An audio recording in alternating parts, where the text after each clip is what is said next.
eh, se espera pues formar y que los resultados de esas pruebas pues sigan dando esa credibilidad a la Universidad de Tolima como de alta calidad, ¿cierto?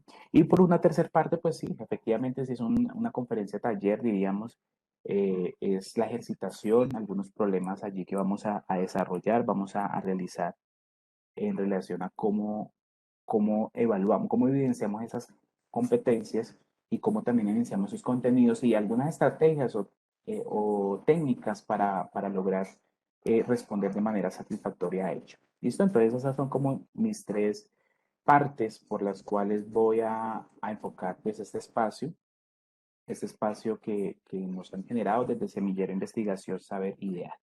Entonces, sin más preámbulos, eh, iniciamos con eh, conociendo un poco como la estructura del examen. Si bien ya se hizo una introducción, pero pues yo me enfoco solamente a la parte de razonamiento cuantitativo.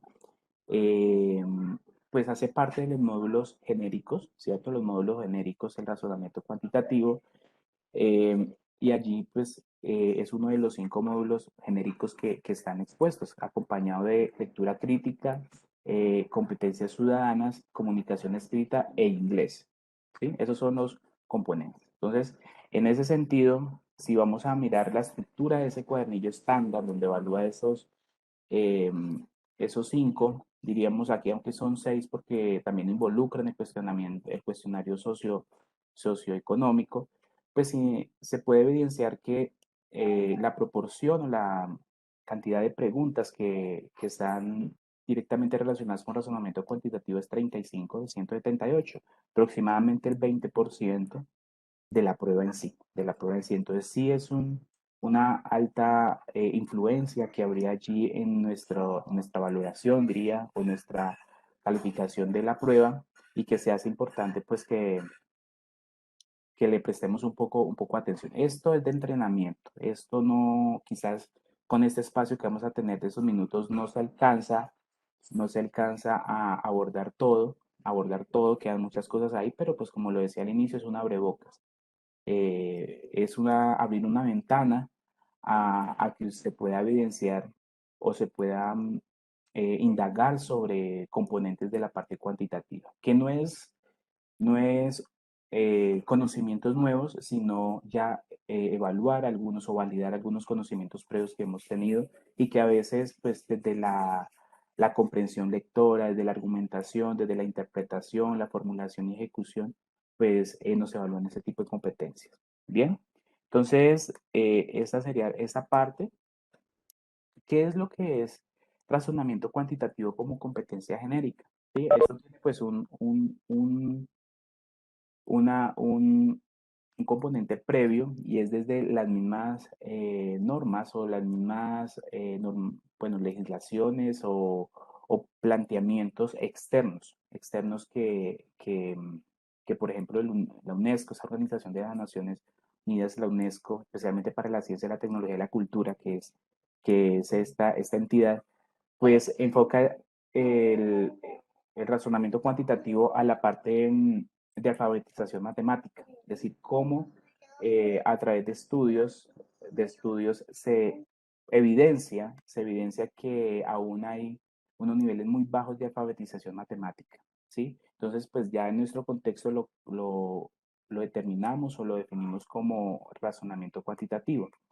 Desde allí, pues la alfabetización matemática no es solo una meta, también es un objetivo fundamental y prioritario de las matemáticas, ¿sí? Es plantear de que no se genera, de que yo voy a tener un nivel avanzado de razonamiento cuantitativo como un resultado, sino que esto se va adquiriendo a medida del tiempo, a medida del tiempo. Entonces, si nosotros revisamos en sí las pruebas externas, las que evalúa la educación superior, nos damos cuenta que de la educación básica, la educación media y ahora la educación superior se evalúa ello.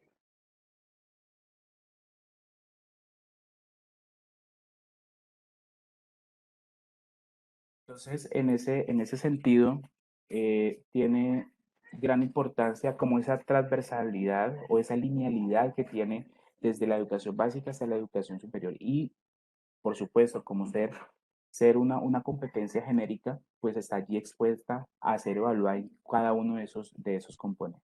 Entonces, quizás algunos de nosotros fuimos evaluados cuando estuvimos en grado noveno, cuando estuvimos en grado quinto, o cuando ya egresamos como requisito para graduarnos de grado 11 en la media vocacional, tuvimos que haber presentado la prueba saber 11, o en su momento la llamábamos el ICFES en 11.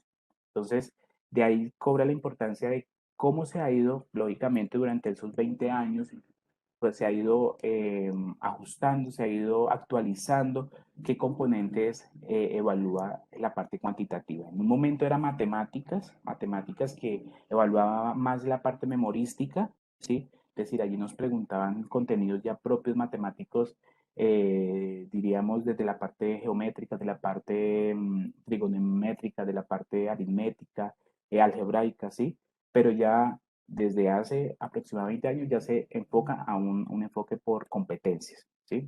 Entonces, eso se ha ido como actualizando. Si bien la prueba Saber 11 evalúa la parte de componentes genéricos y los no genéricos, ya los no genéricos se enfocan a la parte disciplinar, es decir, al componente propiamente matemático, pues los genéricos también tienen mucha relación con estos que vamos a abordar el día de hoy como competencia genérica. Este razonamiento es indispensable para el desempeño social, laboral, cívico de todo ciudadano. Por eso es que todos los futuros profesionales, quienes ya están culminando su etapa profesional en una institución de educación superior, deben de presentar esta prueba.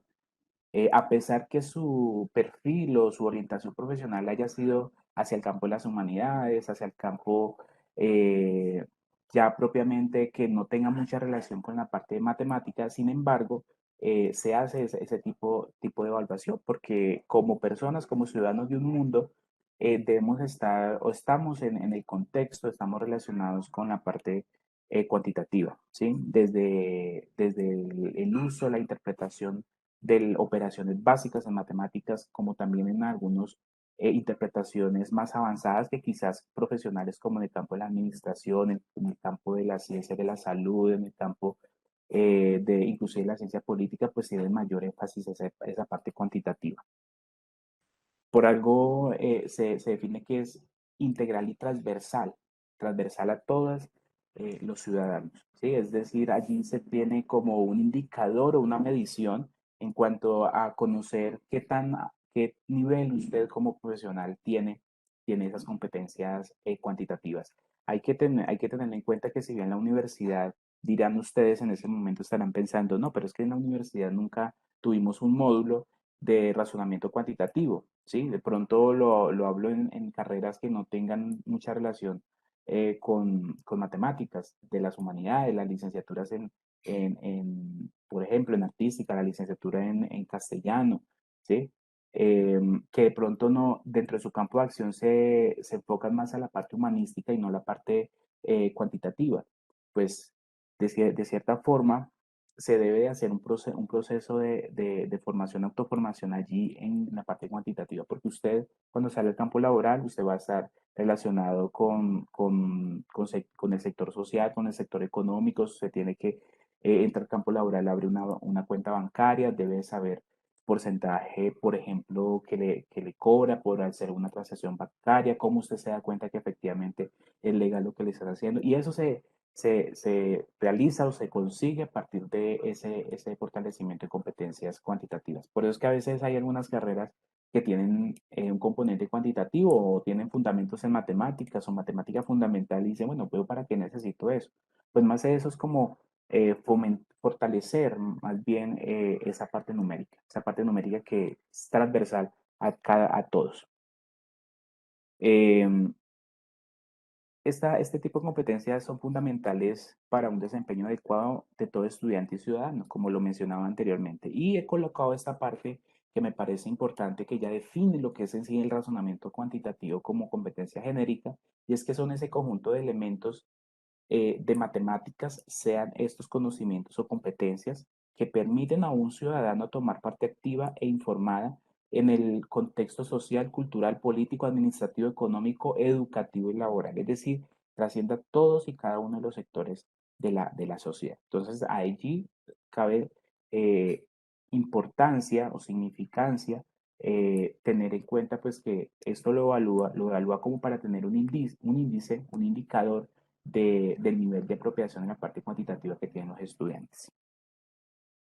Y por último, ¿cuáles son esas competencias? Ya pasando a una segunda parte, no sé si de pronto allí hay alguna pregunta, Karen, Andrea, de pronto a ustedes les suscita alguna pregunta hasta lo que hemos hablado en el momento en la parte teórica o básica de lo que es la competencia genérica en razonamiento cuantitativo. Momento preguntas, ¿no? Entonces saludamos a Andrés Lozano, que nos acompaña desde el CAT de purificación. Y estamos muy atentos, profe, pero en el momento no se nos presentan inquietudes. Listo, perfecto. Pues igual Andrés Lozado también saludo allí, purificación. Tuve la oportunidad de estar hace un tiempo allí orientando un par de cursos y pues saludo para el CAT de purificación y cada uno de los CATs del país, porque pues seguramente muchos estudiantes se encuentran en ese momento en tutorías, pero pues también ven el interés para posteriormente revisar esta parte de, de formación que, como lo decía en un comienzo, no solamente es por un requisito para graduarse, sino que también puede hacer parte inclusive de su proceso de hoja de vida, de su proceso de currículo. ¿Sí? Usted debe esforzarse por sacar un buen puntaje, es también autoevaluarse y sentir de que todo el proceso que hizo en la universidad, 4 o 5 años, pues ese es el resultado, ese resultado. ¿Y qué más que cuando se tiene un resultado y se hacen los procesos a conciencia? Entonces aquí la invitación es para todos, la concientización en ese resultado. Y por supuesto, cuando nosotros tenemos un buen resultado y sabemos que egresamos de una universidad como la Universidad del Tolima, del IDEAD o de la modalidad presencial, pues eso también nos crea identidad. Identidad como universidad es el sello característico que llevamos como universidad y que eso también eh, refleja calidad en nuestros procesos. ¿Listo? A pesar de todas las dificultades que se puede presentar, pero eso refleja también pues identidad y sentido propio, ¿no? Sentido de pertenencia. Bien, entonces competencias evaluadas, hay tres tipos de competencias como para no ahondar tanto sobre el asunto. Tres tipos de competencias, interpretación y representación. Ese 33% equivale al porcentaje de esas 35 preguntas que ustedes que van a responder este razonamiento cuantitativo. El 33% evalúan interpretación y representación. ¿Sí? Diríamos que la tercera parte del componente de razonamiento cuantitativo. ¿Y qué es lo que evalúa esa interpretación y representación? Pues es esa capacidad de que entendamos y manipulemos representaciones de datos cualitativos o de objetos matemáticos en distintos formatos, textos, tablas, gráficas, esquemas. ¿Sí? Es decir, es de tratar de comprender esos esquemas que nos presentan y de qué manera la interpretamos y las contextualizamos a nuestro ámbito en que nos encontremos o al ámbito en que nos estén dando la información, ¿cierto? Por otro lado, encontramos formulación y ejecución. Esta también tiene un componente 33%, bueno, una valoración del 33% de allí. Y esta competencia, pues lo que permite es la capacidad o evalúa la capacidad de establecer, ejecutar y evaluar estrategias para analizar o resolver problemas que involucren información cuantitativa y objetos matemáticos. Uno cuando se acerca al concepto de formulación y ejecución dice, bueno, pero si la prueba saber pro son preguntas cerradas, es decir, 4 opciones con única respuesta correcta, ¿qué es formulación y ejecución? Pues allí ya vamos a ver unos ejemplos donde nos dan una serie de problemas, nos dan unos pasos, unos procedimientos y nosotros elegimos cuáles de esos procedimientos son los correctos y apropiados para dar respuesta y solución al componente o a lo que nos están cuestionando. Entonces, por eso se hace tan importante, pues ese tipo eso es de entrenamiento, eso es de entrenamiento y pues ahí está la invitación para que nos sigamos apropiando y nos sigamos enfocando allí. Y un 34% de la argumentación. ¿Sí? Esa competencia de justificar, esa competencia de dar validez a través de inferencias, a través de conjeturas sobre procesos. Entonces, la capacidad de justificar o dar razón de afirmaciones o juicios a propósito de situaciones que involucren información cuantitativa u objetos matemáticos, ¿sí? Pero si nosotros miramos así de manera muy general esas tres competencias que se convierten en cinco, ¿no? Porque pues están agrupadas, pero pues el ICFES las agrupa en esos tres. Uno se puede dar cuenta que aquí debemos de tener un alto nivel o más bien en la competencia de comprensión de lectura. Mire, las matemáticas, tenemos que quitarnos ese paradigma de nuestra cabeza. Yo creo que quienes han tenido oportunidad de estar conmigo en mis clases y aprovecho para invitarlos a todos, quitémonos que las matemáticas es una ciencia solamente algorítmica, solamente de procedimiento riguroso en matemáticas. Si usted tiene una integral definida, esa integral definida debe utilizarse para dar solución a un problema específico. Si usted tiene una función lineal, esa función lineal debe ser representación de unos datos que se obtuvieron en una muestra, por ejemplo, y esa linealidad le permite hacer predicciones o proyecciones sobre un asunto particular.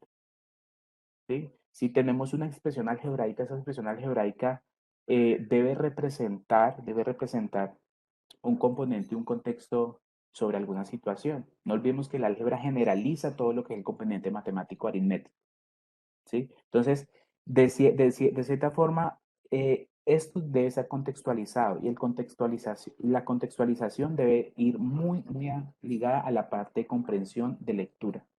Saber qué es lo que nos están indicando. Ya ahorita de pronto en los problemas, algunas técnicas o elementos importantes a tener en cuenta en esa comprensión de los problemas. Si usted entiende el problema, lo soluciona. Si no lo entiende, no gasta tiempo. Sencillamente es así, ¿sí? Entonces, bueno, ya ahorita lo vamos a hablar. Entonces, tener en cuenta que esas competencias pues, están muy relacionadas con la parte de comprensión de lectura. Y ahora sí vamos específicamente a los contenidos. ¿Qué contenidos son evaluados en esta prueba? ¿Sí? Encontramos tres tipos de contenido, pues se puede decir que están como agrupados allí. Está estadística, geometría, álgebra y cálculo, que tienen linealidad con los contenidos que se evalúan en la prueba Saber 11, ¿sí? Entonces, en la parte estadística, pues uno en 11 dice, no, allí se evalúa todo es el componente del pensamiento aleatorio. Evalúa lo que es estadística y probabilidad. Pues eso también se evalúa acá. ¿Sí? Porque muchos de estos objetos matemáticos, los llamo yo, los que están allí expuestos, tipos de representación de datos, intersección, unión y contenencia de conjuntos, conteos simples que utilizan principios de suma multiplicación, azar y probabilidad, promedio rango estadístico, población muestra, nociones de inferencia muestral, error de estimación, distribución normal estándar, distribución normal, distribución, todas las parte de distribución que uno ve en la parte de estadística inferencial son importantes porque nos permite generar conclusiones o interpretar situaciones en contextos particulares, ¿sí? Ahí acá no nos estamos saliendo ya propiamente de la parte de razonamiento cuantitativo, no estamos diciendo es que estoy siendo evaluado ya desde la parte matemática como disciplina, ¿no? Esto lo debemos de tener propiedad de la parte estadística. Por otra parte está la geometría, es identificar figuras geométricas como los triángulos, los círculos, los paralelogramos, las esferas, los paralelepípedos rectos. Seguramente yo pregunto ahora, bueno, alguien que me recuerde cuál es el volumen para yo encontrar, por ejemplo, el volumen de una esfera. Seguramente no lo tenemos en cuenta, pero los contextos o sea, las situaciones, problemas nos pueden dar luces para yo poder detectar cómo yo puedo sacar ese área o ese volumen más bien de esa esfera. Bien. Cilindros y medidas, relaciones paralelismo, ortogonalidad, entre otras, desigualdad triangular, sistemas de coordenadas triangulares. Para algunos de pronto desigualdad triangular puede ser extraño, ¿cierto? Pero pues ahí todo viene encaminado a lo que es la parte del teorema de Pitágoras, ¿sí? Toda la parte trigonométrica también viene enfocado en este componente geométrico. Por otro lado está álgebra y cálculo, entonces ya de pronto son conceptos que están más cercanos a nosotros porque pues fue un gran espacio donde dedicamos a ese estudio, por ejemplo, fracciones, razones, números con decimales y porcentajes, uso de las propiedades básicas de las operaciones aritméticas, suma, resta, multiplicación, división y potenciación, también incluida notación científica, relaciones lineales y afines, razones de cambio, por ejemplo, tasas de interés, tasas cambiarias, velocidad, aceleración. ¿Sí? Esos son algunos conceptos que están muy relacionados con álgebra y cálculo. Entonces, si nosotros revisamos qué son, entre comillas, los contenidos temáticos que nos van a evaluar allí, pues de cierta forma los utilizamos en bachillerato, pero también en la universidad, muchos de esos también se abordaron. ¿Listo? Eso por allí. Y aquí en este esquema, pues es el esquema que presenta el ICFES de cómo evalúan o de cómo están relacionadas esas competencias con, con esos contenidos. Si yo lo reviso acá, pues ahí está todo lo que mencionábamos. Eh, si bien aquí están las tres competencias y aquí están el agrupamiento de los contenidos que abordamos hace un momento. Entonces, en ese sentido, no sé si de pronto hay alguna pregunta, Andrea.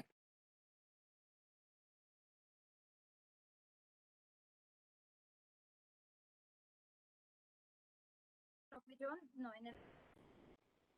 damos la bienvenida a más apps que se hacen presentes. Tenemos ya el chat está, pero eh, preguntas no. Lo felicitan, le agradecen por sus conocimientos, profe. Permítame.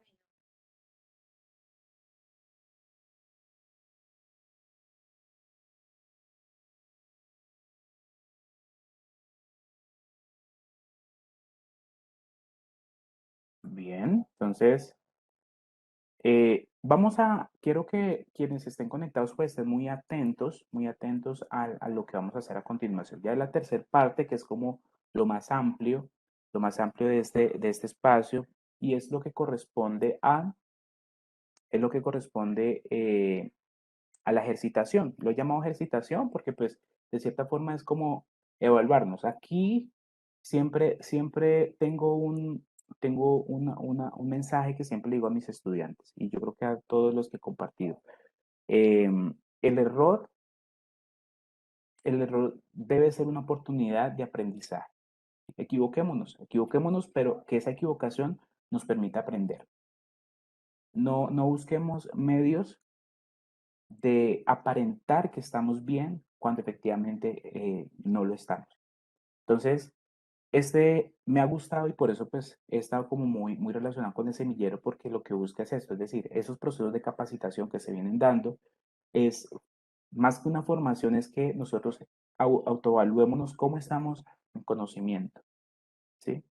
eh, Quizás desde el ámbito profesional, quienes son administradores o quienes son licenciados ya de su propia disciplina, son muy buenos, pero cuando nosotros tenemos que tener la habilidad, tenemos que tener la competencia para que usted como profesional sea integral en unos elementos básicos que le permita salir al mundo laboral o ya al mundo en el contexto que usted se va a desempeñar y que una operación o una situación o un boletín que usted pueda leer donde tenga unas tablas, tenga unos contenidos, no vaya a ser dificultad para usted. Eso es lo que busca también esto, ¿sí? La competencia genérica lo que es que usted, si usted lee un texto, tenga la capacidad de, de escudriñar sobre qué es lo que le están queriendo decir allí en el texto. Entonces ahí tomamos elementos desde la parte básica de lectura crítica, ¿cierto? Ah, bueno, tiene unas gráficas, unos esquemas allí, pues tratar de deducir qué elementos están en ese esquema y que le permite a usted interpretar sobre la situación, ¿sí?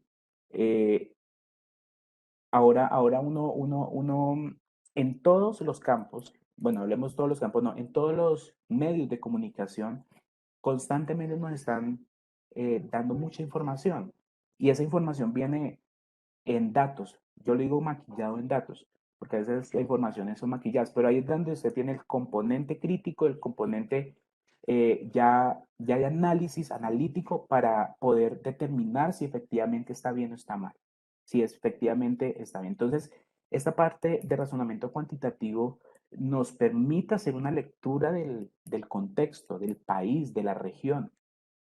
¿sí? Yo los invito a todos para que una forma también de hacer razonamiento, miremos cada uno de ejemplares, por ejemplo, los planes de desarrollo de nuestras regiones. Ahí viene un componente matemático muy, muy, muy arduo y que nos permite pues también conocer más de la región, más de la región. Eso siempre es la invitación que yo hago en ese sentido.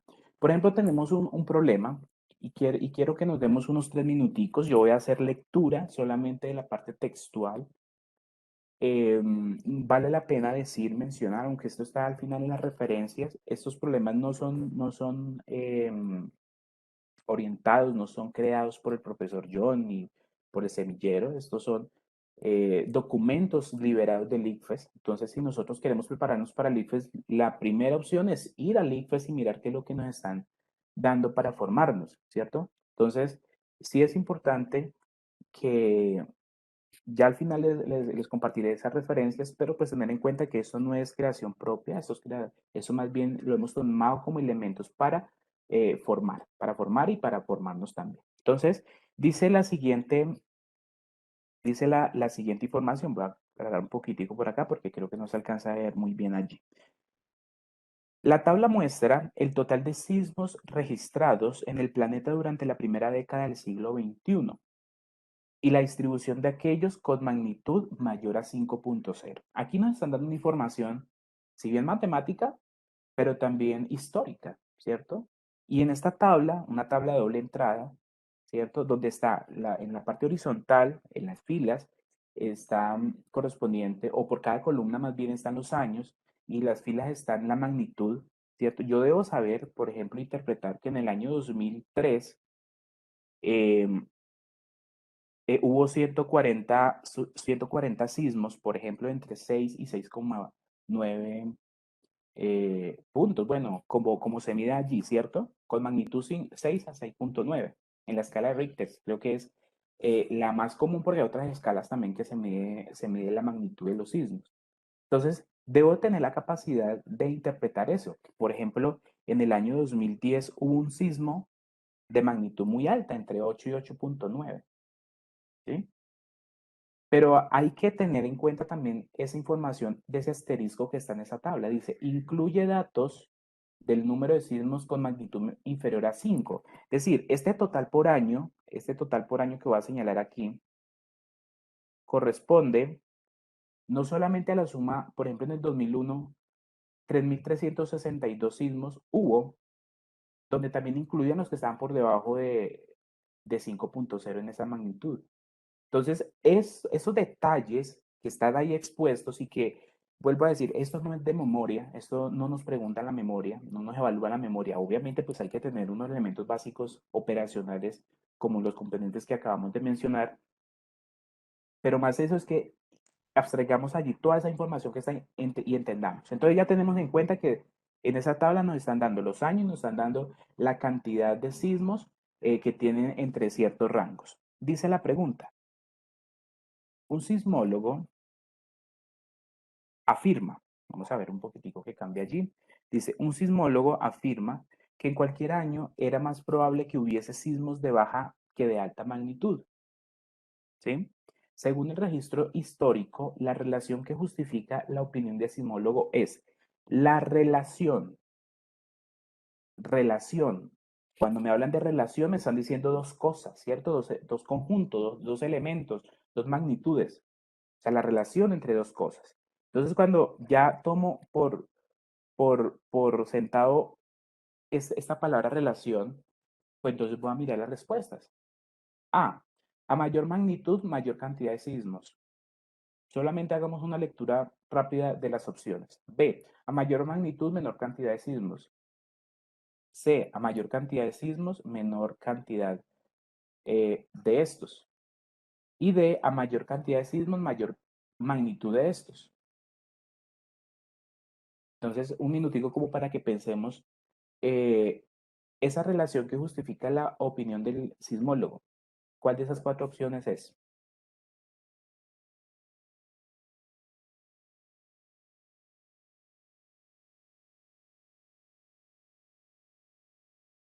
Por el momento, no, pero entonces vamos a esperar unos minuticos en el chat. De todos modos, vamos a aprovechar este espacio para saludarnos.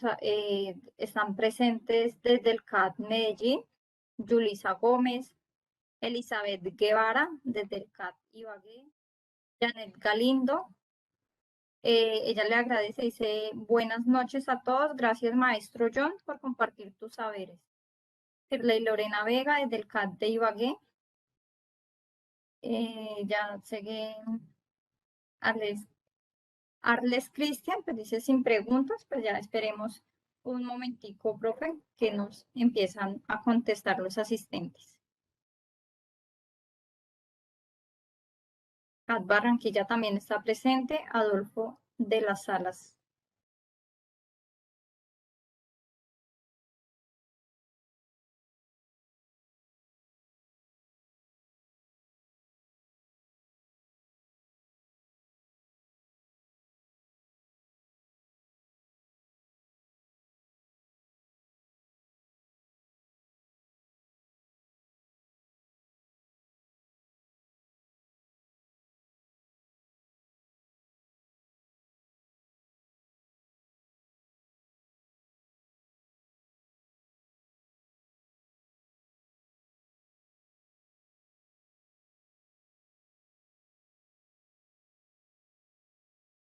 Bueno, muy bien, yo creo que vamos a ir avanzando, seguramente. Profe, discúlpame, yo te interrumpo. Bueno, pues Tranquila, estoy Karen. esperando, profe, que en el chat de pronto algunas de las personas asistentes se animen a dar respuesta. Y pues yo también quiero de pronto hacer acá mi participación. Digamos que empieza uno a determinar esas palabras clave en el enunciado, tú ya también pues no las señalas allí, la relación. Pero entonces pues yo me devuelvo un poquito.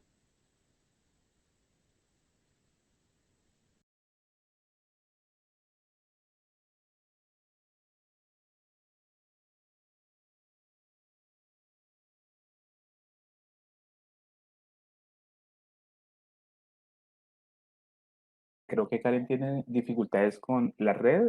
Andrea, ¿me confirmas ahí, por favor? Eso le iba a decir. Sí, ya tenemos pues en el chat, Andrés Lozano nos confirma que nos dice que está entre la A y la B. Arles Cristian dice que la C. Entonces, así mientras, no sé si Karen retoma el audio, profe. Listo, pues ese tipo de, un primer acercamiento como a las respuestas, uno analiza un poco y dice, uy, sí, pues como que todas parecerá que tiene algo de realidad y de verdad, ¿cierto? Como que todas tienen algo de cierta. Pero lo más importante aquí es determinar cuál es la que más se acerca. Si yo voy revisando la magnitud de los sismos, ¿sí? La magnitud de los sismos, a mayor, si va aumentando la cantidad de sismos, la magnitud de sismos, nosotros vamos determinando que en sí la cantidad de sismos van disminuyendo, ¿cierto? Entonces, vamos a empezar a descartar una por una. La primera, vamos a mirar o evaluar la primera. A mayor, Profe, disculpe, señora, tenemos otra respuesta. Lorena Alexandra, que la A. Denis Alejandra también por la A, profe. Entonces ya podemos a descartar bueno, teniendo estos perfecto, nuevos comentarios. perfecto, muy bien. Exactamente, vamos a analizar una a una. Y por ejemplo, la A nos dice a mayor magnitud, mayor cantidad de sismos. Entonces yo interpreto esa afirmación con la tabla, me voy a la tabla. Entonces, si esa mayor magnitud quiere decir que a medida que vaya aumentando la magnitud de sismos, la cantidad de sismos va a ir aumentando. Si yo miro de 5 a 5,9, en el 2001 hubo 1224, ¿cierto? De 6 a 6,9 hubo 121. En ese caso, aumentó la magnitud, es decir, aquí aumentó la magnitud, pero la cantidad de sismos no aumentó, disminuyó, ¿cierto? Eso es un caso particular, un caso particular. Miremos, por ejemplo, en el caso del 2007. En el 2007, De 5 a 5,9 magnitud hubo 2.074 sismos, pero de 6 a 6,9, 121, es decir, disminuyó bastante. Bueno, diríamos aquí matemáticamente disminuyó significativamente los sismos. Entonces, aquí a mayor cantidad de sismos, pues la descartaríamos. Porque, ¿qué quiere decir a mayor magnitud, mayor cantidad de sismos? Que esa es una relación directamente proporcional, ¿cierto? Hay una magnitud directamente proporcional. Entonces descartamos por ahí. Vamos con la B, que ya veo que por ahí algunos están enfocándose en la B. A mayor magnitud, menor cantidad de sismos. Pues yo creo que con lo que acabamos de compartir, si va aumentando la cantidad de magnitud en los sismos, la magnitud en cómo se mide indicador de sismos, pues va a ir disminuyendo la cantidad. ¿Sí? Entonces, por tanto, la opción correcta aquí sería la B. ¿Sí? ¿Qué relación hay allí? Allí hay una relación inversamente proporcional. ¿Sí? Una relación inversamente proporcional. A mayor magnitud, menor cantidad de sismos. Entonces, aquí estamos de fondo trabajando o empleando el componente, diríamos yo, álgebra y cálculo que relaciona a la parte proporcionalidad. Bien. A mayor cantidad de sismos, menor magnitud de ellos. Entonces, ¿será que a mayor cantidad de sismos, menor cantidad de estos? Podríamos también determinar, pero se queda un poco como floja la respuesta, porque no tiene ni siquiera validez en cuanto a cómo lo estamos indicando allí. Y por último, mayor cantidad de sismos, mayor magnitud de estos. También tiene la misma condición. Entonces, la opción correcta es la B. ¿Sí? Aquí no estamos utilizando ni un componente alto de matemáticas, ni unos procedimientos avanzados en el campo del cálculo, en el campo algebraico, solamente de análisis. ¿Sí? ¿Qué competencia evalúa esta pregunta? Esta pregunta evalúa la competencia de interpretación. ¿Sí? Estoy interpretando esta tabla y a partir de esta tabla estoy abstrayendo una información allí expuesta. Bien. ¿Qué componentes están allí expuestos? Pues ya hablamos que la proporcionalidad que hace parte del macro componente de álgebra y cálculo. Entonces veo que allí Arles, Andrés, pues mencionan que la opción correcta es la B. Entonces vuelvo a insistir, aquí en estos problemas, en estas preguntas, sí se enfoca más en la comprensión de lectura. Si usted tiene una buena comprensión de lectura, pues va a tener mayor, diríamos, énfasis o mayor oportunidad, o mejor oportunidad de acertar. ¿Cómo se consigue la comprensión lectura? Pues la comprensión de lectura se consigue pues leyendo. Eso no hay otra forma. En el mayor, no digamos que de pronto tanto cantidades, pero sí, si usted tiene un hábito de lectura, primero enriquece su vocabulario, enriquece su parte inclusive de historia, porque usted a través de la lectura se enriquece históricamente, se enriquece también en toda la parte social y con conocimiento pues en general, ¿sí? Genérico, diríamos acá. Entonces sí es importante ello. Vale, pues muchas gracias a quienes participaron allí en el chat. Esta es la idea de que sigamos en ese sentido. Bien. Hay otra preguntita con respecto a la misma información. Ya va a cargar allí la página con respecto a la misma información. No sé si de pronto, bueno, Karen creo que se desconectó allí o alguien tiene alguna pregunta, con mucho gusto pues estoy aquí al tanto. Con respecto a la misma información, ¿qué se puede establecer allí? Por ejemplo, en esa misma tabla, donde me muestra la magnitud de los sismos registrados en el planeta durante la década del siglo XXI, durante la primera década del siglo XXI, entonces estamos hablando del 2001 al 2010. Entonces, ¿cuál es la pregunta que nos hacen allí o que nos cuestionan? A partir de los datos, una persona predice que en el 2011 se presentarán exactamente 173 sismos de magnitud igual o superior a 6 grados. Que suceda lo que esta persona predice que suceda lo que esa persona dice es. A. imposible, pues el número de sismos de cualquier magnitud ha ido disminuyendo desde el 2007. B, poco probable, porque de acuerdo con la tendencia, el número de sismos en el 2011 será mayor de 173. C, incierto, pues a partir del número de sismos de cualquier magnitud presentado en el pasado, no se puede predecir el número de sismos futuros. Y D, seguro, pues la tendencia de los 2 años anteriores a 2011 indica que se presentarán 151 sismos de magnitud entre 6 y 6.9, de magnitud entre 7 y 7.9 y uno de magnitud superior a 8.0. Entonces, 2 minuticos para que, bueno, unos 3 minuticos para que lean muy bien. Allí está cada una de esas afirmaciones que de otra manera, pues están argumentando ello, ¿listo?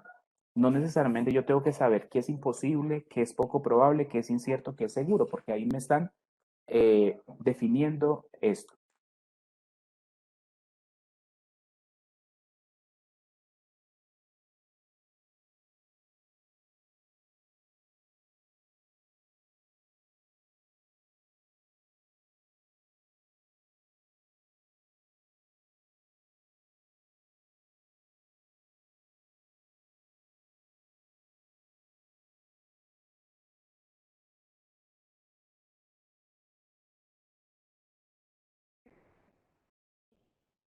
Andrés Lozano, para él pues puede ser la respuesta C.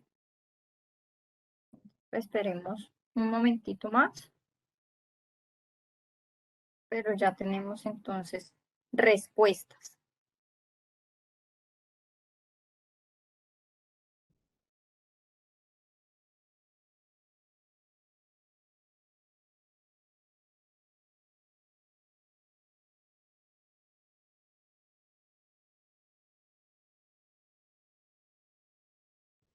Arles Cristian también nos dice que la C, profe.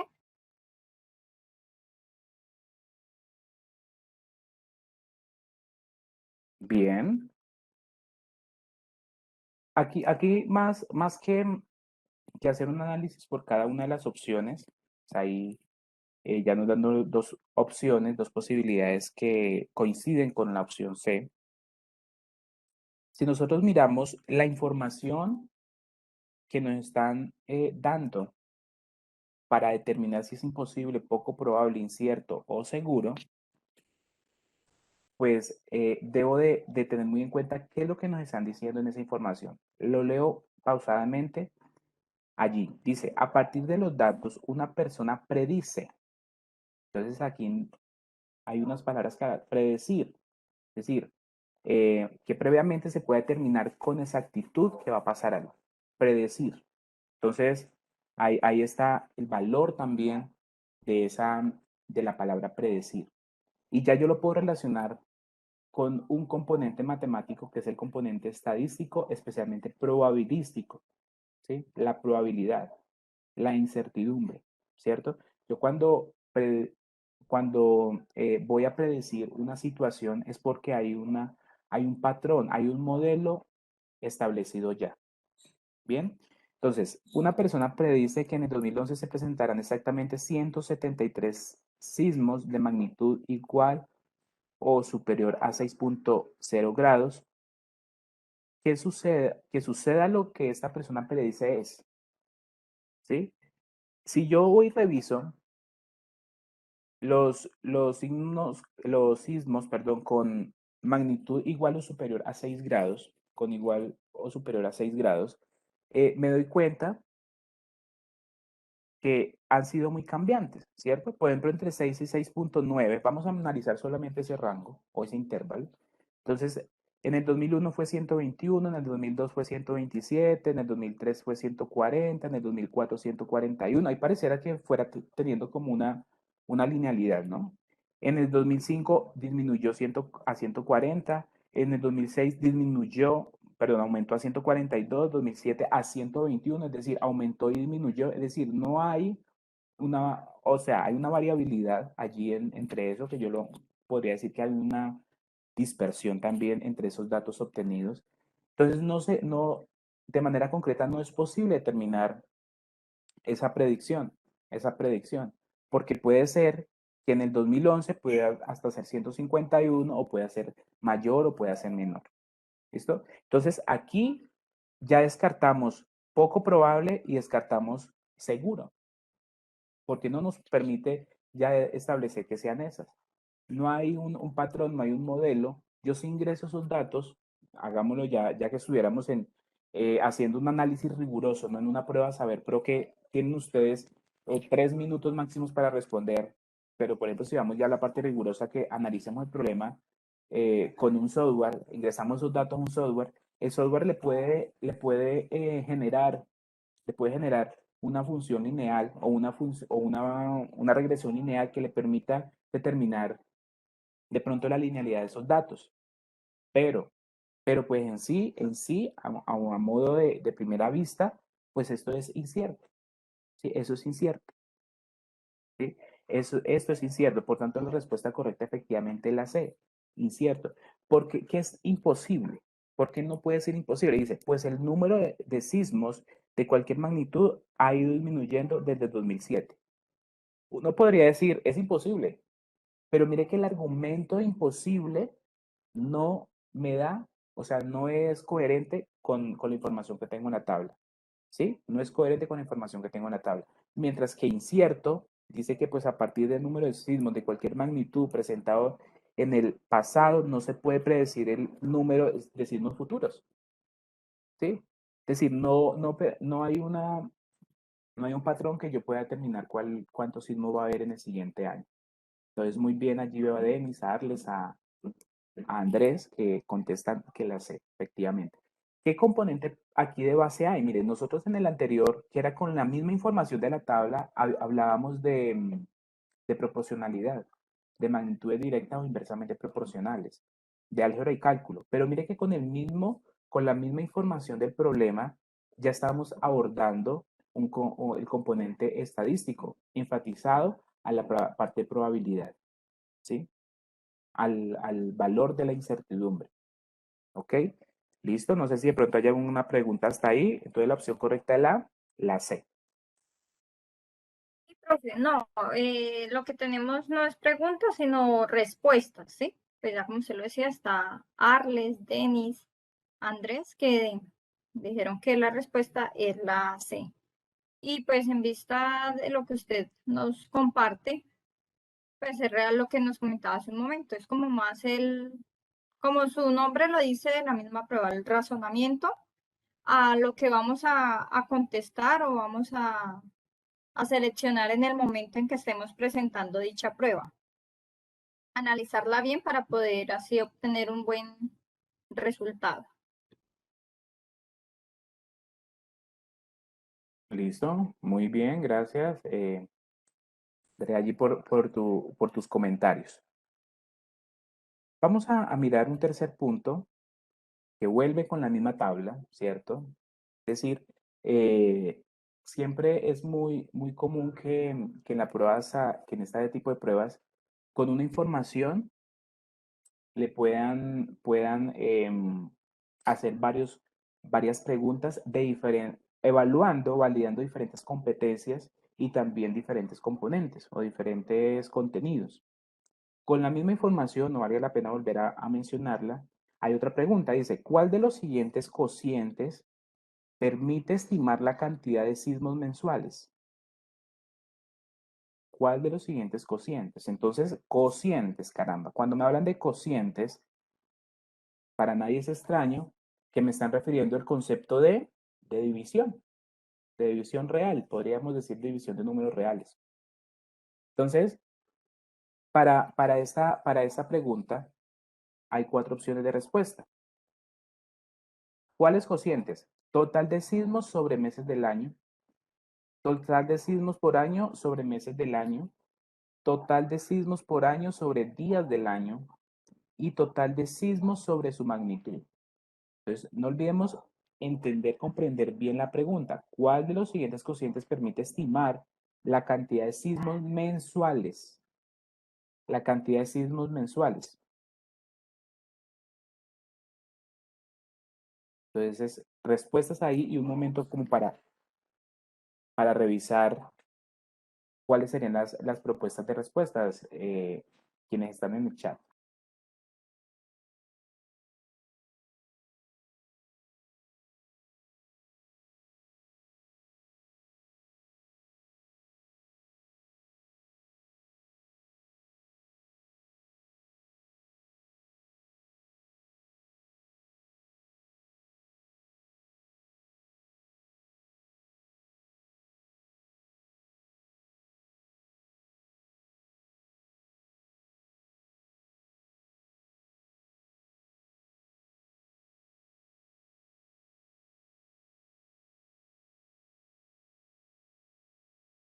Efectivamente, pues en el momento ya nuestra compañera Karen nos comparte que la respuesta B, profe. Total de sismos por año sobre meses del año. Mildred también dice que la B. Bueno,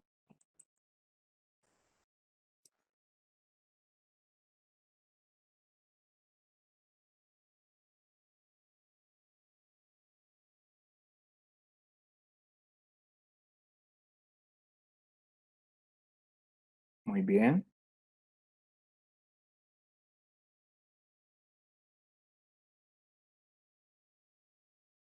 Aquí todos coinciden, Karen, Mildred, Yulisa y Andrés, efectivamente la B. Total de sismos por año sobre meses del año, ¿cierto? Entonces, si en ese caso queremos encontrar cuál es la cantidad de sismos del 2004, pues en ese caso vamos a hacer el cociente entre 3.674 sobre 2, ¿cierto? Sobre meses del año, sobre la cantidad de meses del año. Entonces, yo creo que ahí está más claro, muy claro y ahí pues estamos evidenciando una competencia que es la competencia de formulación y ejecución. ¿Por qué? Porque debemos nosotros de formular, a pesar de que hay cuatro opciones, ¿sí? Y cada una tiene un procedimiento diferente. Usted debe elegir la opción donde está la formulación de esa respuesta a esa pregunta, ¿sí? Por eso se llama formulación y ejecución. Y de base, pues hay un componente de cálculo y álgebra, ¿cierto? Pues allí está toda la parte numérica y pues la parte numérica está agrupada a cálculo y álgebra. ¿Listo? Bueno, vamos ya por aquí, siendo un poquito más rápidos. En este cuarto punto dice lo siguiente. En cierto país, una persona es considerada joven si su edad es menor o igual a 30 años, ¿cierto? El siguiente diagrama muestra la distribución de las edades para su país. Pues, distribución por edades, allí hay unos porcentajes, hay un diagrama circular, ¿cierto? De acuerdo con el diagrama, ¿es correcto afirmar que la mayoría de la población de ese país es joven? A, sí, porque las personas de 30 años pertenecen a la población más grande. B, no, porque se desconoce la proporción de personas entre 31 y 35 años. C, sí, porque las personas jóvenes corresponden al 65% de la población. Y D, no, porque todas las porciones del diagrama son menores a 50%.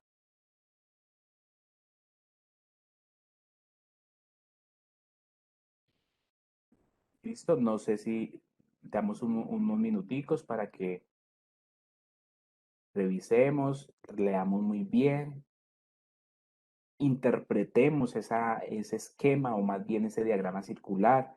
¿Qué nos indica el diagrama circular? ¿A qué se refiere el diagrama circular?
Ya tenemos respuestas en el chat, ¿sí? En cuanto a la pregunta. Nos aparecen, pues, nos dan opción la letra C, profe.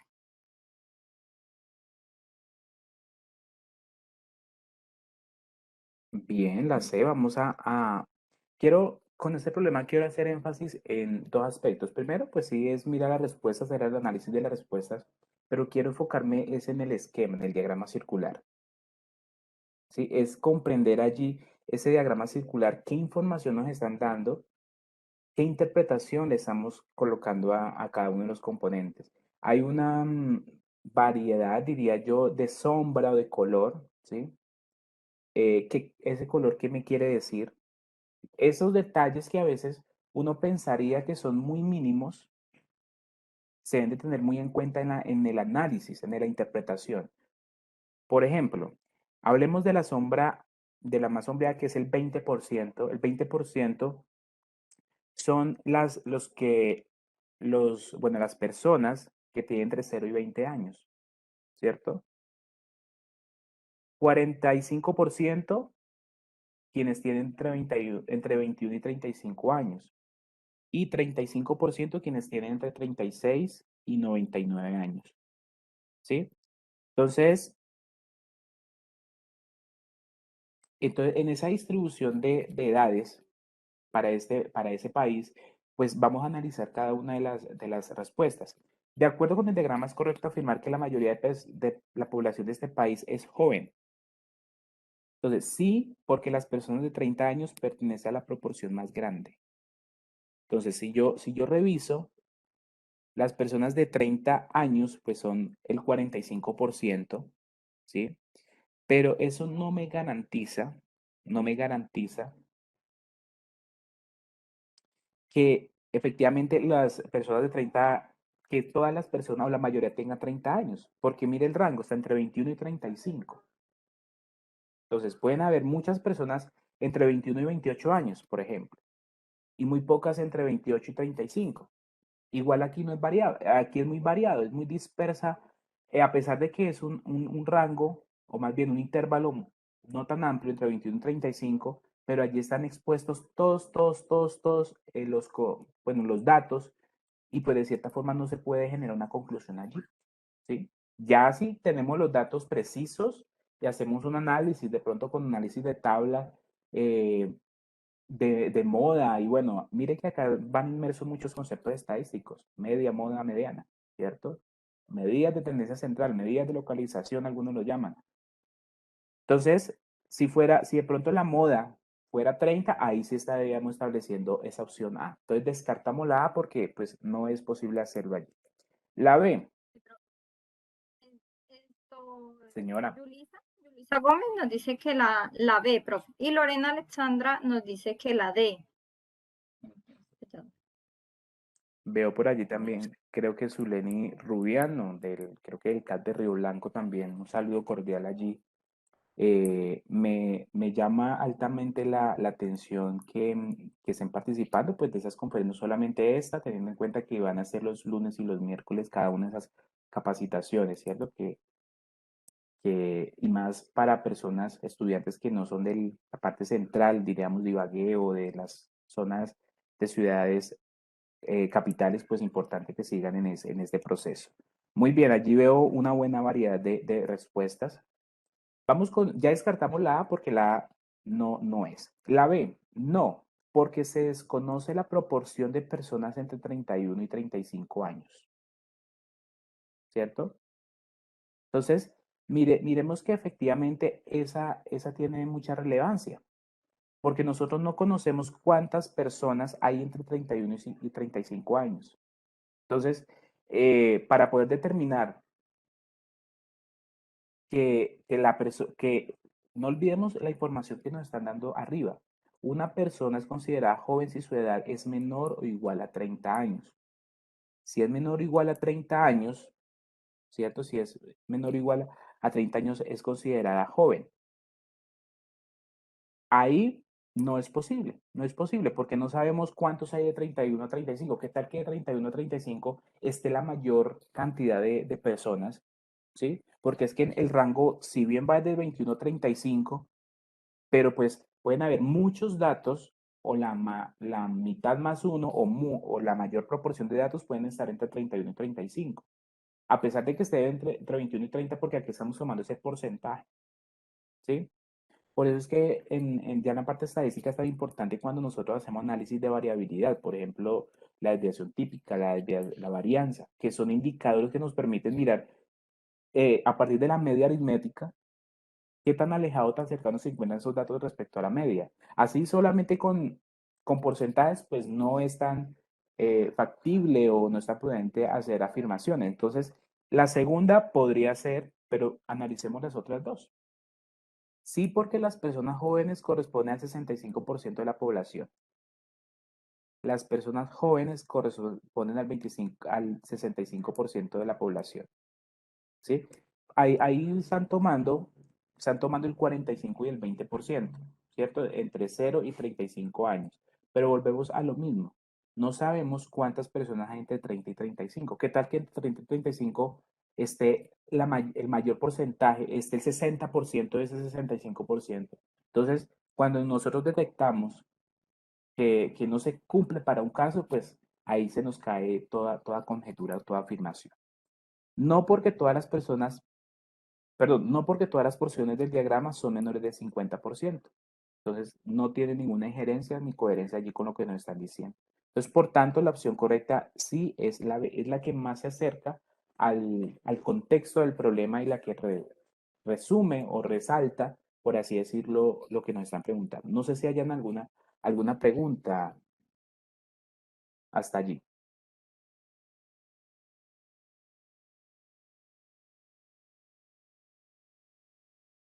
Preguntas, ¿no? De todos modos nos saluda Yuri Andrea Méndez, Méndez León, ¿sí? Pero preguntas no tenemos en el momento. Pues de todos modos es muy bueno por las aclaraciones que usted nos hace, profe, en cuanto a la lectura del diagrama y todo, pues porque en ocasiones sí uno como que evade esa parte y ahí es donde puede estar el error al generar dicha respuesta, pero no tenemos como otras respuestas adicionales. Listo, muy bien. Esa es la idea. Lo importante es que vayamos apropiándonos de lo que nos vamos a ir aquí presentando. Hay una siguiente pregunta, ya que se me apagó por acá, permítame un segundito. Listo.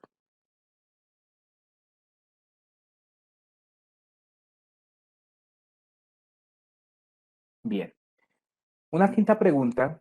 Vamos a hacer unas 6, 7 preguntitas. Esta presentación yo se las eh, compartiré a Andrea. Ya si en algún momento quieren tener allí el acceso. Sin embargo, al final les compartiré también dónde pueden encontrar esta documentación. Sí, esta documentación no es creación propia, esa documentación vale la pena decirlo, esa es información liberada por el ICFES y pues que se hace importante pues que estemos abordándola allí. Dice el siguiente problema. Un sistema de transporte humano en una ciudad de Colombia utiliza dos tipos de buses. La tabla muestra la información del número de pasajeros que puede transportar cada tipo de bus. Entonces, miramos que miramos la tabla, nos dice allí bus tipo 1 y bus tipo 2. El número de sillas del tipo 1 son 36 y la capacidad pues para que vayan pasajeros de pie son 100. Bus tipo 2, número de sillas 48 y pasajeros de pie 112. ¿Listo? El sistema de transporte cuenta con un total de 75 tipos, buses más bien tipo 1 y 60 tipo 2. La expresión que permite determinar la capacidad máxima de pasajeros que puede transportar la totalidad de buses es. Entonces, aquí nos están dando un procedimiento matemático de tal forma que puede solucionar esa requisición que me están dando allí, ¿sí? Entonces, unos 2 minuticos para que la analicen, cuál de esas cuatro opciones podrían darse. No olvidemos que estas preguntas, alrededor ustedes tienen entre 2 y 3 minutos para solucionarlas. Por tanto, el contenido de las preguntas no traen un mayor exigencia de procedimientos matemáticos. Más bien es de comprensión. Aquí, pues ustedes saben que aquí sería una multiplicación, una suma, una división, etcétera. Ahí ya es la comprensión que podemos darle a cada proceso. Entonces, los escuchamos a través del chat. ¿Cuáles serían las opciones correctas?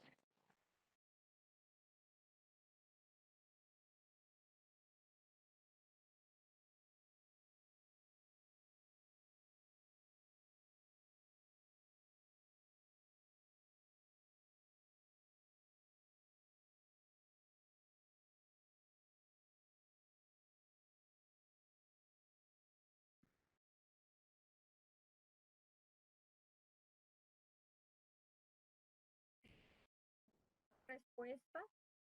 Igual ya empezaron a llegar respuestas, pero invitarlos a firmar asistencia en el chat que se fijó, o de pronto si no les permite, manifestárnoslo también para poder verificar, porque así como el profe nos dice que nos comparte la presentación, pues al compartirla con los estudiantes o los asistentes se hace a través de los correos electrónicos institucionales o que nos generen en la asistencia. Entonces es muy importante para nosotros tener esta información.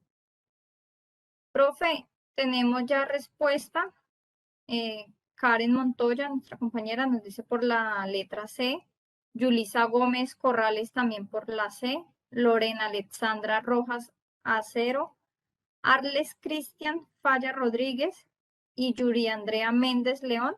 Todos nos aportan por la letra C.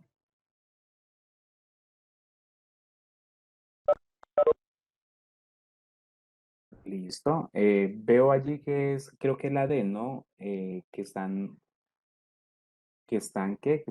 respondiendo, ¿verdad? Bueno, no La voy D, a... perdón. Sí, sí, sí, tranquila. Aquí,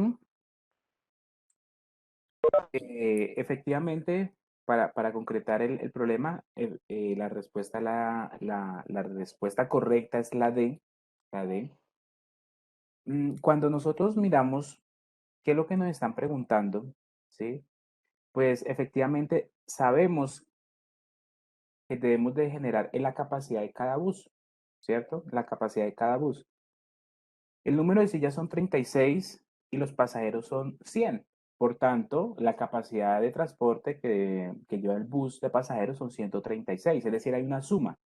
Entonces, por eso es 36 más 100. Y como son 75 buses de ese tipo, pues sería por 75. O sea, la suma por 75. ¿Sí? Más, si tengo buses de tipo 2, que en ese caso son 60, y la capacidad sería 48 más 112, entonces la suma de esos 48 más 112 es por 60. Entonces, yo creo que ahí prácticamente se genera con facilidad esa respuesta. Bien, vamos a hacer un último por acá y dejamos varios para que puedan pues ejercitarse allí posteriormente.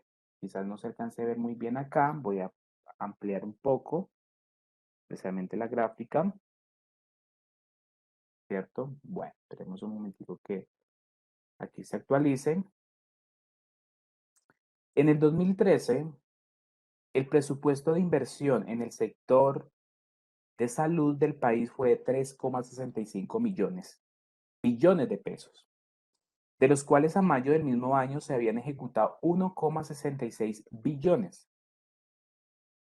La gráfica muestra el porcentaje de ejecución hasta mayo del 2013, el porcentaje máximo ejecutado y el porcentaje promedio acumulado de ejecución de cada mes en los años 2002 y 2012. Entonces yo reviso, analizo ahí la gráfica.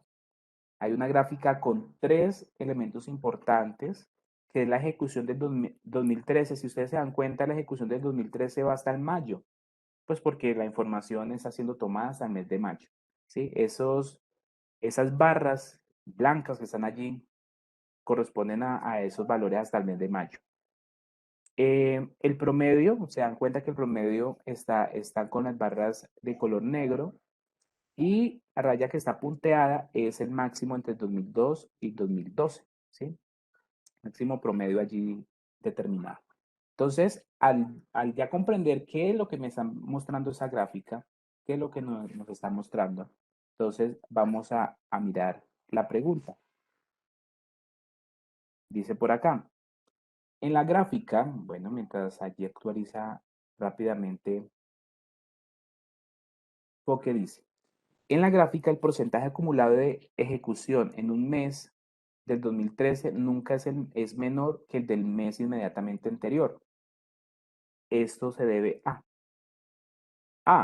La gráfica muestra que el porcentaje de ejecución de cada mes siempre es mayor que el promedio registrado en el periodo 2002-2012.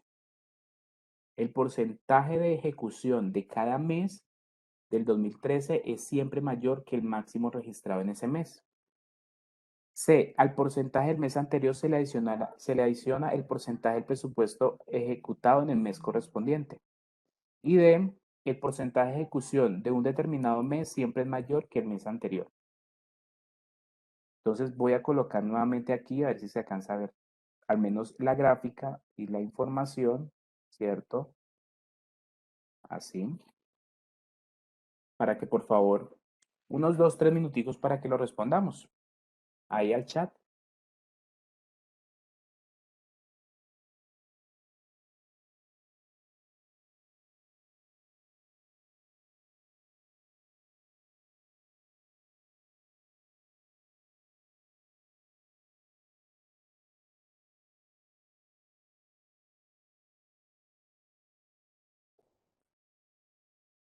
Alex Cristian Falla Rodríguez nos dice la D.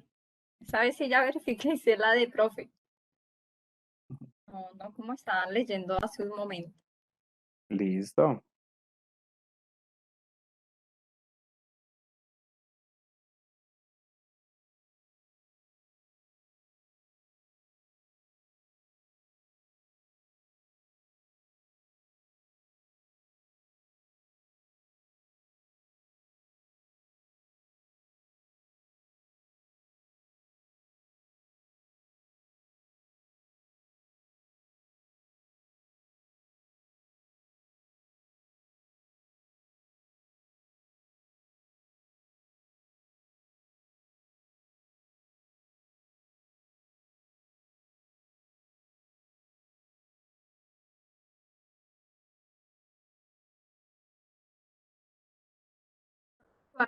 Es como también presente, pues no en cuanto a la respuesta, sino para el momento cuando se esté presentando la prueba, la conexión, que siempre pues esté, si es posible, por Wi-Fi para poder no tener como inconvenientes o interfaces para dicha presentación.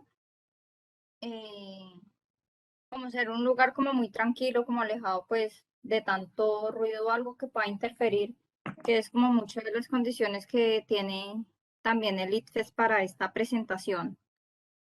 Ya tenemos otro comentario, profe, de Yuri Andrea Méndez León, nos dice la D.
Bueno, vamos a mirar allí porque es un problema que sí requiere un poco mayor de atención, ¿no? Porque a pesar de que es una gráfica, hay tres, eh, valga la redundancia, informaciones dentro de la gráfica, incluso yo diría cuatro. Está, que es una gráfica de barras, pero es una gráfica que me representa, de pronto para quienes recuerdan un poco por allá en nuestros cursos de estadística, lo que son unas ojivas, ¿sí? Porque son representaciones de gráficas o más bien representaciones eh, de frecuencias acumuladas, en este caso porcentuales, ¿no? Entonces, por eso es que nos damos cuenta que las blancas, que es la ejecución del 2013, van aumentando, ¿sí? El promedio también va aumentando y por supuesto el promedio máximo también va a ir aumentando. No, aquí no hay una representación donde disminuya una barra de la otra, ¿sí? Esa es la característica de las ojivas, es una representación estadística. Quizás a veces nosotros nos hemos enfocado solamente a mirar diagramas de barras, donde tengo la frecuencia, represento la frecuencia absoluta, pero aquí se está representando la frecuencia porcentual acumulada. Entonces, si miramos la opción A, dice la gráfica muestra, lo que nos están pidiendo es en la gráfica del porcentaje acumulado, es decir, solamente las 5 barritas blancas, diríamos, que están allí representadas, solamente por esas 5. La gráfica muestra que el porcentaje de ejecución de cada mes siempre es mayor que el promedio registrado en el periodo 2002 y 2012, ¿sí? Tengan en cuenta que a pesar de que uno puede interpretar que puede ser verdadera, pero el porcentaje de ejecución de cada mes, yo aquí no me están dando de manera evidente, o no es evidente el porcentaje de ejecución. ¿Por qué? Voy a hacer un ejemplo con el año 2013. Por ejemplo, en el 2013, en enero, digamos que fue 1. Pues en enero fue 1. Me excusan acá esta letra, pero pues la manualidad es bien, bien compleja. En enero fue 1, ¿cierto? En febrero, en febrero fue 16.6. ¿Qué quiere decir? Que ojo, que en el mes de febrero fue 15.6 la ejecución, no fue 16.6. Es decir, el porcentaje de ejecución en enero fue 1. El porcentaje de ejecución en febrero fue 15.6. ¿Por qué 15.6? Porque es que en febrero se aumentó el 1 de anterior. ¿Sí? Entonces, esa es la tendencia que tiene acá ese tipo de frecuencias. Por ejemplo, en marzo 22,6. No fue 22,6. Entonces, ¿qué vamos a hacer? De 22,6 le restamos 15,6. ¿Sí? Entonces, creo que ahí eso es igual a 22,6 menos 15,6, eso es igual a 7. ¿Sí? O sea, el porcentaje de ejecución en marzo fue de 7. ¿Sí? Y así sucesivamente. Por ejemplo, en abril, si bien el porcentaje acumulado fue de 38,5, pero en marzo fue de 22,6, entonces tiene que ser la diferencia entre 38,5 y 22,6. ¿Sí? Que eso sería como casi 15 y algo. Supongamos que sea 15 y algo. Entonces, estos son los porcentajes de ejecución. Porcentaje de ejecución mensual. Entonces, por ejemplo, acá dice, la gráfica muestra que el porcentaje de ejecución en cada mes siempre es mayor que el promedio registrado en el periodo 2002-2013. ¿Sí? No siempre porque si yo miro los promedios, que es lo negro, lo que está en negro, hay una variabilidad. Sí, hay una variabilidad y eso no me va a asegurar que siempre sea mayor el promedio registrado entre el 2012 y el de 2002 y 2012. Entonces, la opción A no me da credibilidad en eso. La opción B, el porcentaje de ejecución de cada mes del 2013 es siempre mayor que el máximo registrado en ese mes. ¿Sí? Esa tampoco es coherente. Si nosotros miramos allí, ese porcentaje de cada mes es siempre mayor que el máximo registrado de ese mes. ¿Sí? Entonces, si yo miro, en enero fue 1, en febrero fue 6,6, en marzo fue 7, en abril aumentó. Es decir, hay una credibilidad de que sea mayor que el máximo que haya obtenido. Y el C dice, el porcentaje del mes anterior se le adiciona al porcentaje del presupuesto ejecutado en el mes correspondiente. Esa sería la respuesta correcta, por lo que acabo de compartir acá. Si bien aquí va aumentando, va a ir aumentando, y la representación es aumentada, siempre, por ejemplo, para obtener 45,5, tomé 38,5 que fue del mes de abril y le aumenté pues lo que obtuve en el mes de mayo. Esa diferencia, y ahí ya obtuve ese valor. Entonces, la respuesta correcta para ese componente sería el C. Y la D dice el porcentaje de ejecución en un mes determinado, mes, siempre es mayor que el mes anterior. No siempre. Mire, por ejemplo, en marzo fue de 7 y en febrero fue de 15,6. Inclusive en marzo fue menor.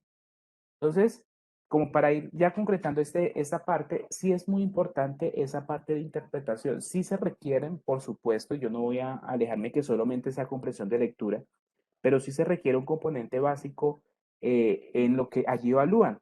Entonces, aquí la invitación queda para que ustedes pues sigan preparándose, hagan parte de los espacios que genera la universidad, que son, que buscan que ustedes se sigan formando, se sigan, pues más que obtener un resultado numérico que les vaya muy bien en la prueba, pues es que permitan también tener como una satisfacción personal y profesional de que en ese tiempo que dedicaron a la universidad, pues en este momento les sea esa evaluación un resultado de que sí se aprovechó eso experimentado allí en la universidad. Para finalizar, en el apartado de la universidad en estudiantes, aquí hay un pantallazo, allí hay un simulacro de prueba Saber Pro, ¿sí? Ustedes pueden utilizar allí.